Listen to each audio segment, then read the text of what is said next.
En lo que respecta a Calderón, creo que es la versión salvando las diferencias del por qué el presidente López Obrador no volea sus zapatos o por qué trae arrugada una parte de su saco.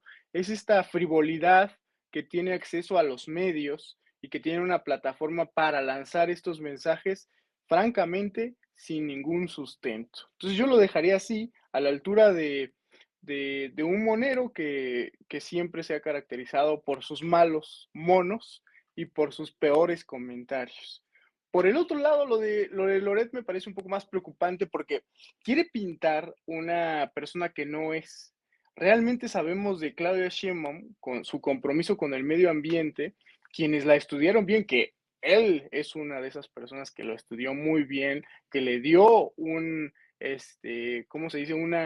Le dio un seguimiento pormenorizado a la historia, buscando cualquier error, cualquier tropiezo en la historia de Claudia Sheinbaum, y al descubrir, por ejemplo, su tesis de licenciatura, es una tesis sobre cómo cuidar el medio ambiente a través de estufas comunitarias que tienen un origen michoacano. Por ejemplo, el compromiso de la presidenta, que de hecho eso es algo que eh, deberíamos estudiar más a fondo, cuál sería el impacto de esas posiciones de la presidenta en materia de medio ambiente, auténticas, insisto, que otros presidentes en el país no han tenido.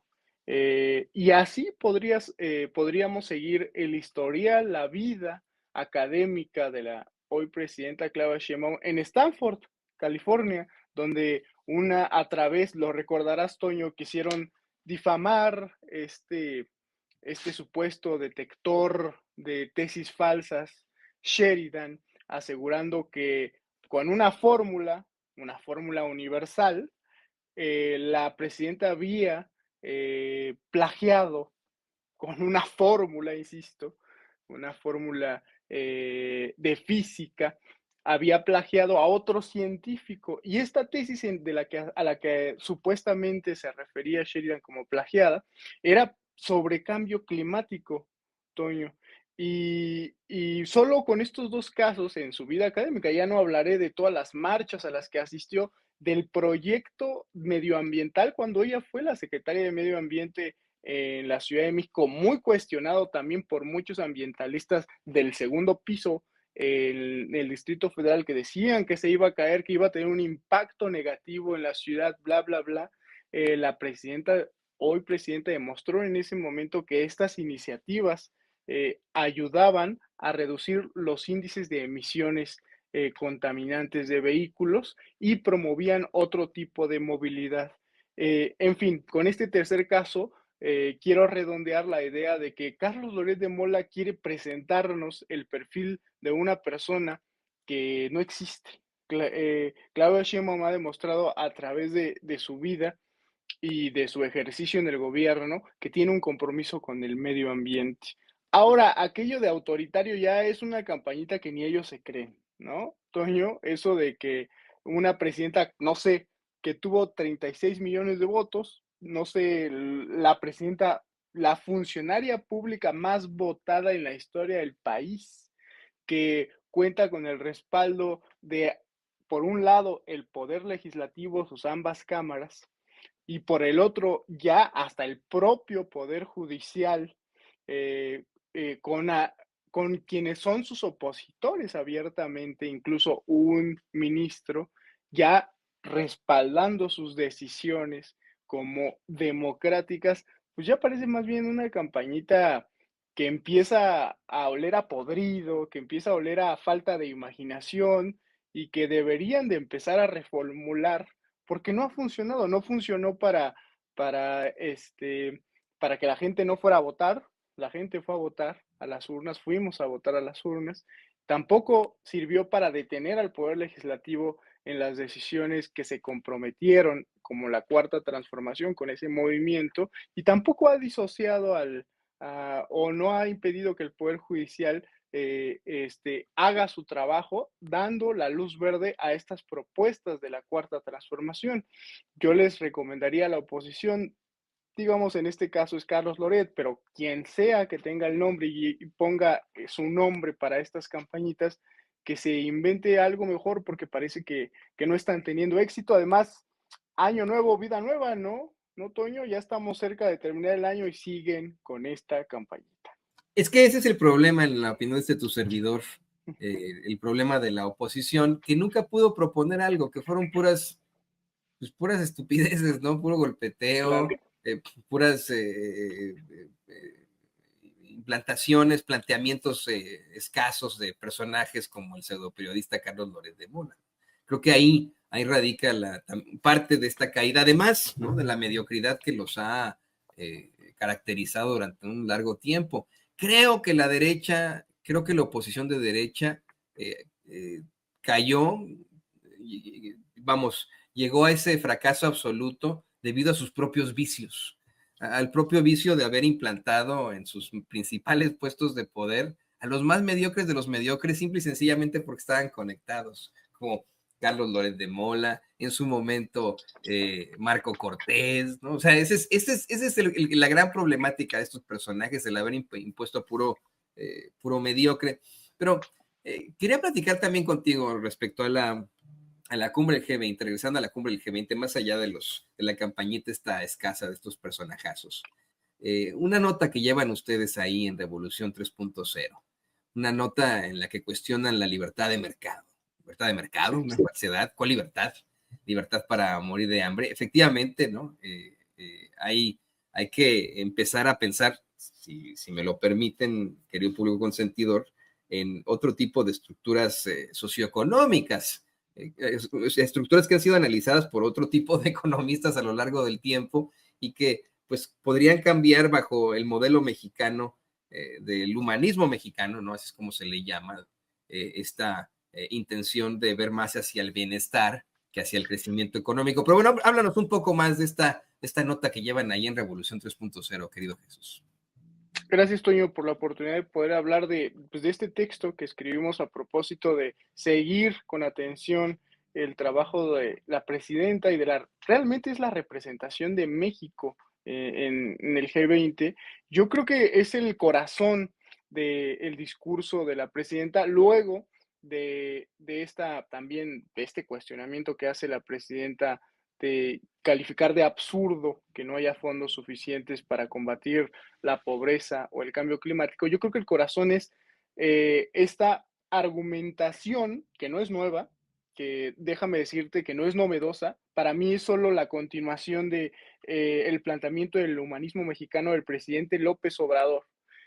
Al proponer temas que parecen momentos solo para el turismo, para algunos, turismo político, para presentarse junto a otros, y el presidente López Obrador solía plantear temas profundos, ¿no? De temas incluso que podría yo apostar la palabra de filosóficos, de una posición de un país y de un movimiento social frente al mundo. Y eso es lo que veo que hizo la presidenta al tomar la palabra en estas ocasiones frente al resto de los representantes de las naciones, de las 20 naciones más prósperas y poderosas del país, aprovechó para darle, digamos, ahora tiene para mí mayor sentido este segundo piso, poner los cimientos del segundo piso en materia diplomática. ¿Cuál es la visión de la 4T en materia diplomática y cuál es el rumbo que debería de tomar el mundo justo en momentos donde las tensiones bélicas aumentan esperando solo un chispazo para prender la pradera?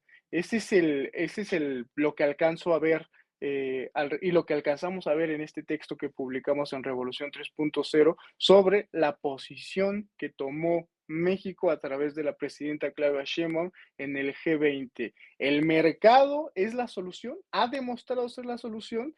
Tangencialmente habla la presidenta de la pandemia, donde nos demostró la pandemia que la posición del mercado, cada quien se haga cargo de su sistema de salud, fue un fracaso rotundo.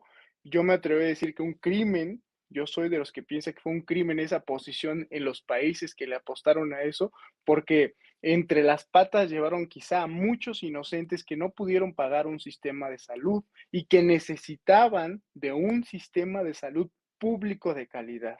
Solo por poner un caso al que se refiere tangencialmente la presidenta, pero también habla de la economía, lo que decíamos hace un momento sobre eh, la necesidad urgente de migrar a algunos por la falta de oportunidades. Eso es a lo que le tiene que apostar el mundo, ofrecer oportunidades en sus propios países, en lugar de convertirse, como lo fuimos nosotros durante varias décadas, en quienes expulsamos a nuestros compatriotas para ir al norte a trabajar.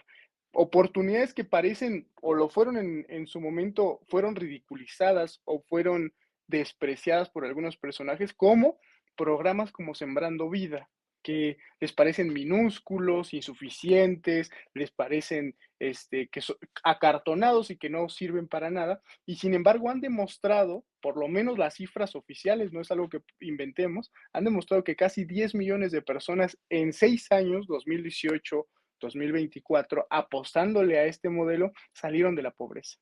Y también en el tercer rubro, además de salud y economía, la presidenta se refiere a el rumbo que debe tomar medioambiental el mundo, apostándole a las energías limpias. Es un tema que también podría causar polémica porque el presidente electo Donald Trump es básicamente un petrolero, es básicamente una persona que le apuesta a los combustibles fósiles y quien ya, digamos que con los anuncios que ha hecho de alguna parte de su gabinete, anticipa un viraje de 180 grados a lo que había propuesto en su momento Kamala Harris y que desde luego es la continuidad de Joe Biden, que es la Agenda 2030, la agenda medioambiental, que México se había subido al barco de la agenda medioambiental en la administración anterior con el Plan Sonora, ¿no? Que está a cargo de el gobernador Durazo. Tal parece que los planes se van a tener que replantear, por eso digo que es polémico a la posición de la presidenta, porque ahora habrá que reforzar las empresas públicas que precisamente tienen a su cargo administrar los combustibles, como lo es, desde luego, Petróleos Mexicanos Pemex y la Comisión Federal de Electricidad. He ahí que una semana antes de este evento en Brasil, esta cumbre internacional en Brasil, la presidenta haya anunciado a través de Luz Helena González, la secretaria de Energía, un plan de reforzamiento de Pemex, iniciando con un reforzamiento en materia fiscal, reducir todos los impuestos que cargan, que graban a Pemex y que lo han tenido con una burocracia interna y sobre todo para hacer la referencia clásica como un elefante raumático, todas esas impuestos que tiene reducirlos a uno, ¿no? Digamos, estandarizarlo. Eso ayudará a que la gran deuda de nuestra petrolera mexicana, nuestra petrolera nacional, pueda incluso competir a nivel internacional por lo menos en nuestros 4 años que se anticipan que van a estar recargados hacia los combustibles fósiles, gasolinas y gas.